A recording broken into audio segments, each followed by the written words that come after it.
Hello coin collectors out there, welcome back to the Big D Coins channel.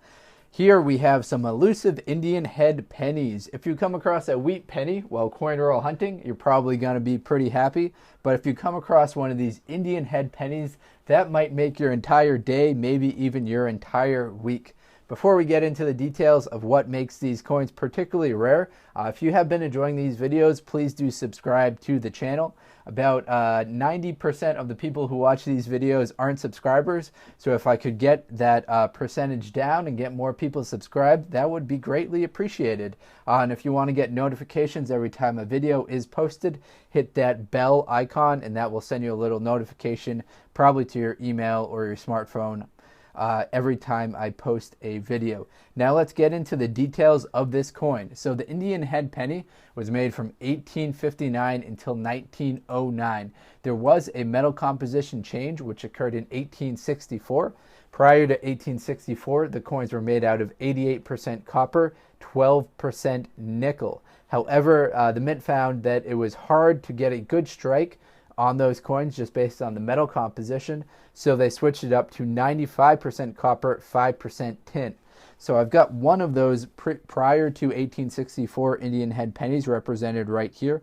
This one's dated 1862, and you can see just the metal content change alone between these two coins. This one's got some nickel to it, this one's got some tin to it. Now, none of my coins right here would be considered uncirculated. These would be probably good condition at best. Maybe these three right here, that one's super well worn. But if you do have one that's in uncirculated condition, it's going to be worth a ton of money. Maybe you're going through someone else's old coin collection, or maybe you're looking to purchase one online. If you have one that's uncirculated, it will be worth a lot of money. How you can tell if it's uncirculated is by tilting the coin. Now, an uncirculated coin is described as having all of the original mint luster to it. So anywhere any scratches or wear and tear would remove that original mint luster. So the original mint luster for an uncirculated coin is going to appear from rim to rim. So from rim to rim, when you tilt this, you're going to see that shininess that you would expect out of a uncirculated coin. Now, the key areas that are going to wear and tear the quickest on the Indian head on the obverse side are the cheekbone right there, the tail feathers, the tips of the tail feathers, and the curly hair down at the bottom. When you flip it over, the knot at the bottom of the wreath, that's going to be the key location that could wear out rather easily.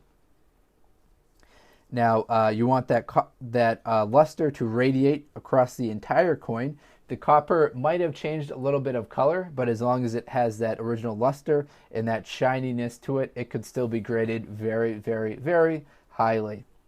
Now, some other key things to consider when looking at the Indian head coin. The key dates are the 1909 San Francisco Mint Indian head penny, in which there are only 309,000 of those produced, as well as the 1877 Indian head penny, in which there are less than 1 million.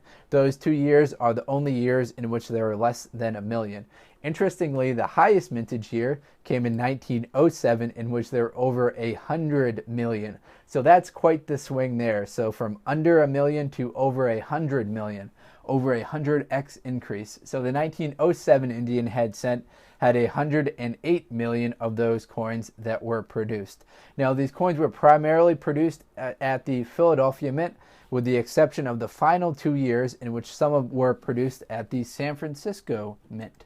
As far as some error coins to look for, now there should be a little kind of ribbon right down here which will have the engraver's name on it.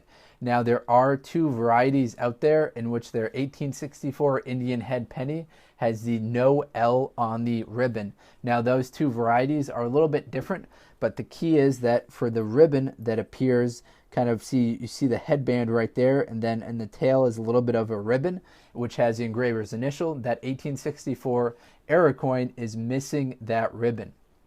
There's also the 1869 Indian head penny with a 69 over a 69 variety. So there's some doubling of the 69s in 1869.